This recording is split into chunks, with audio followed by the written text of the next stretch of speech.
you bring the robot in and the jigs have been superseded. So you won't see any jigs. You don't need to set up anything. It's simple as a scrub nurse.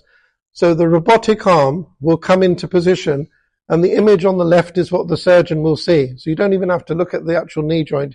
You look on a screen, and as you cut the bone away, it will show you the green, which has now been superseded with new software, which is blue, will allow you to remove the bone. So what this will do is it will help both of those stereotypes, because it will allow you to map the knee, and it will also stop those surgeons from damaging structures they shouldn't.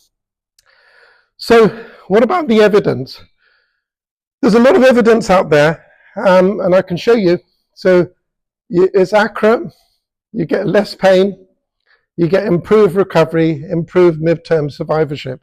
And I was told by, well, is Dawn gone now? So Spire have gone, but Spire promote these things. So they put them out there and they say, right, it's brilliant. You tell everybody it's brilliant.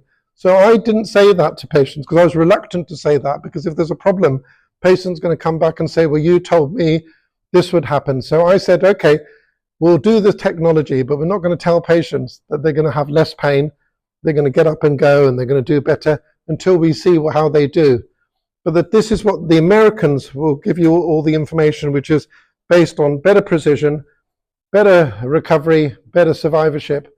So here's a paper which shows that the robotic technology there's no doubt it's more accurate. There's no doubt about it, because you're putting implants on a CT position.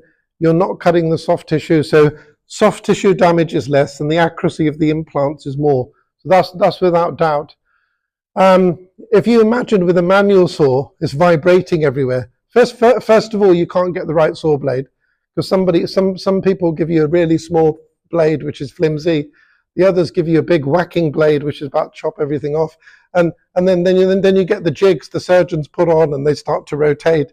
And then they look at the scrub nurse and say, oh, you put it on wrong. And you're thinking, well, hang on a minute, I didn't put it on, you put the thing on. So why are you blaming me? Anyway, look at this. So this shows the pain experience, conventional versus robotic. So the robotic cases had less pain. They have less opiate requirements. You can look at the time to straight leg raise was reduced in this paper, and the time to discharge was reduced. So this is interesting because this is the Australian registry, and this is really what the important thing is what's going to happen in the long term.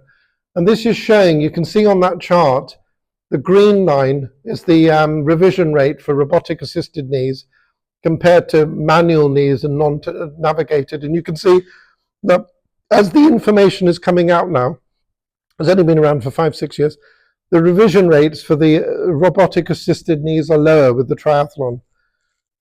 So we know that you get less soft tissue damage. The paper, this was a single series, this is a surgeon who did 40 manual, 40 robotic, and he found in those patients there was less need for opiates, less time for hospital discharge, less post-operative pain. So, is this true? We don't know. This is what the literature says. One thing I do know is that knee replacements are extremely painful, and that I always say to patients, I worked with one surgeon who was my mentor actually. He used to say to everybody, you'll be all right at 3-4 weeks, don't worry. I used to say to people, and I still say that for 6 weeks you'll regret having the operation because it's painful. At 3 months you'll say it's probably worth it. At about 6 months, glad I had it done. So anyway, we started doing these robotic cases. So now I'm going to talk about the partial knee. So the partial knee, now unicompartmentals are technically more difficult than total knees, and they have a high failure rate if you get them wrong.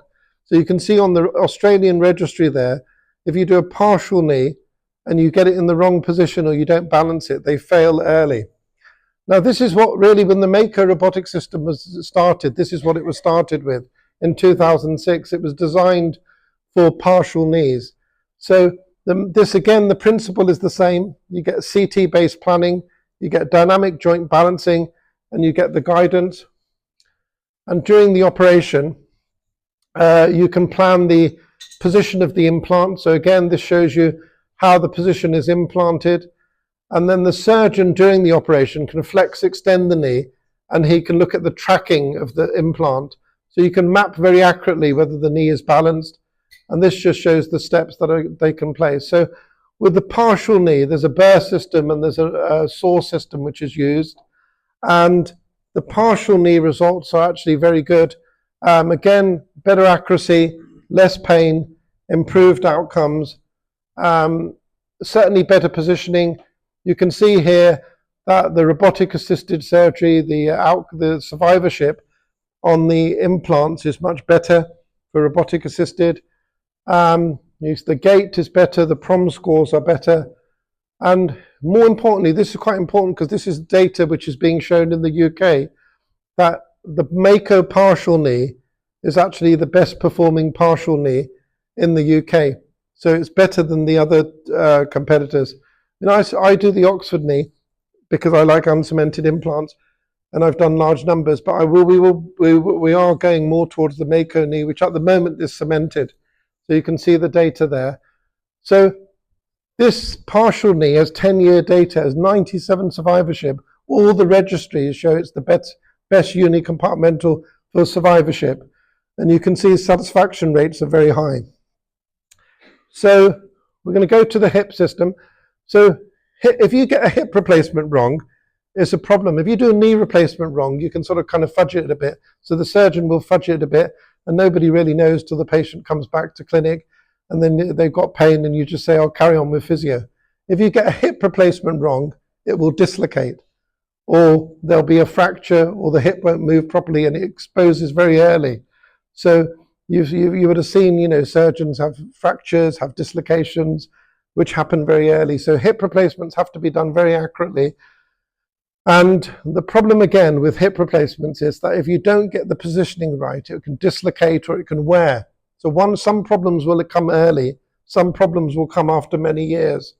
Now, so a lot of people say, well, why do you use technology? I mean, I'm high volume user. If you look here, this is registry. Every surgeon has a report which they get every year. So the report is given for every surgeon.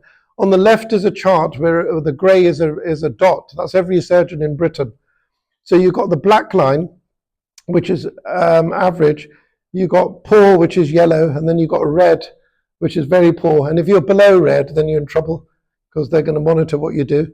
Then you've got blue, which is good, and then you've got green, which is very good, excellent. So in mind, this is when we started doing minimally invasive surgery. So this is before robotic surgery. We were positive outliers. So what that means is that in Britain, there was nobody with better results for hip replacements at 200, 300 cases. And you can see on the chart, 95% of satisfaction rates, 95% success rates. So I felt our hips were pretty good with the minimally invasive surgery, but I still feel the technology helps, and I'll tell you why. Because first of all, you can again you do a CT scan and it gives you three-dimensional anatomy, because you can plan exactly what you're going to do. So during the operation, this is what you see. So what you will be able to guide what the size of your socket is.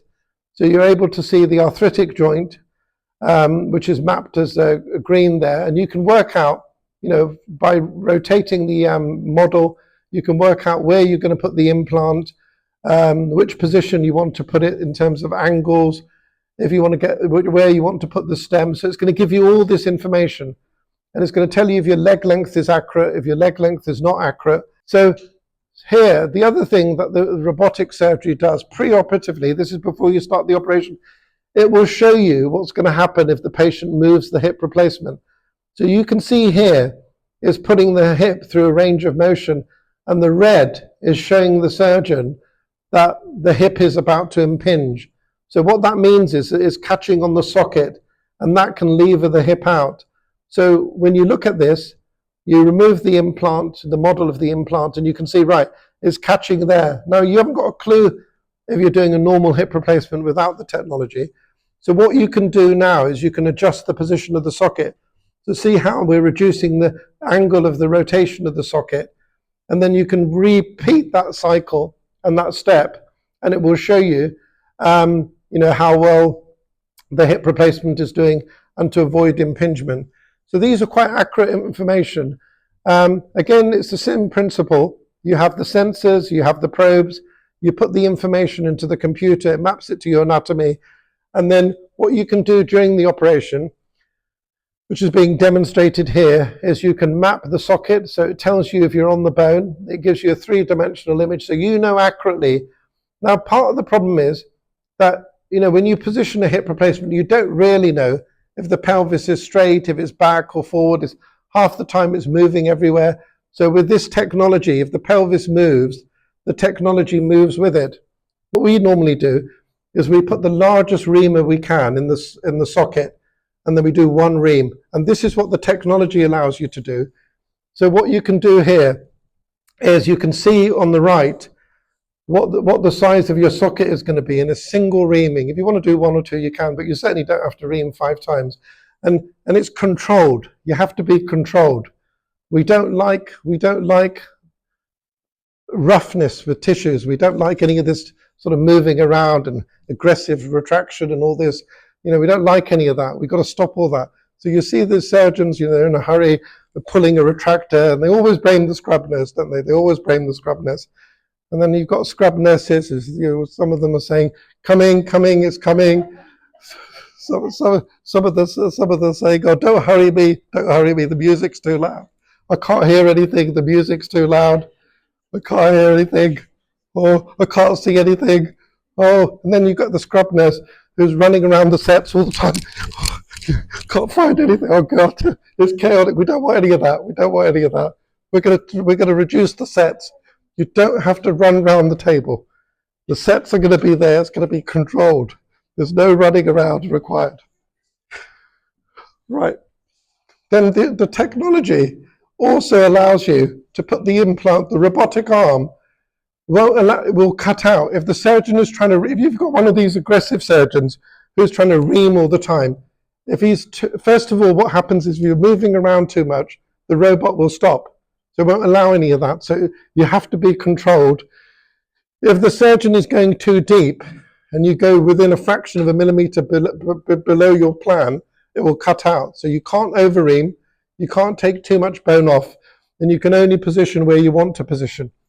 So the research shows better positioning. Better positioning means you're going to have a reduced dislocation rate.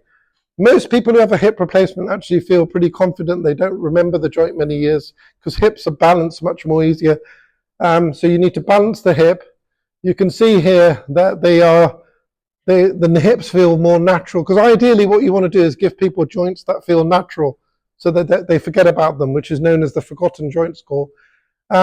We've got here which says that the dislocation rates are 4 times lower because you know where your implants are. And then you've got the surgeon who doesn't want to, is impatient, doesn't want to check the implant, so the implant's being open and he's saying he's got the hammer ready to hit it, and then you look at surgeons when they're impacting things, they hit it so hard and everything's moving, it's all over the place. So this system will allow you to impact the socket, but it only impacts in the position that you want it to impact in. So this is what the hip replacement data said. It's more accurate, people are more natural, and the preservation of the bone is better.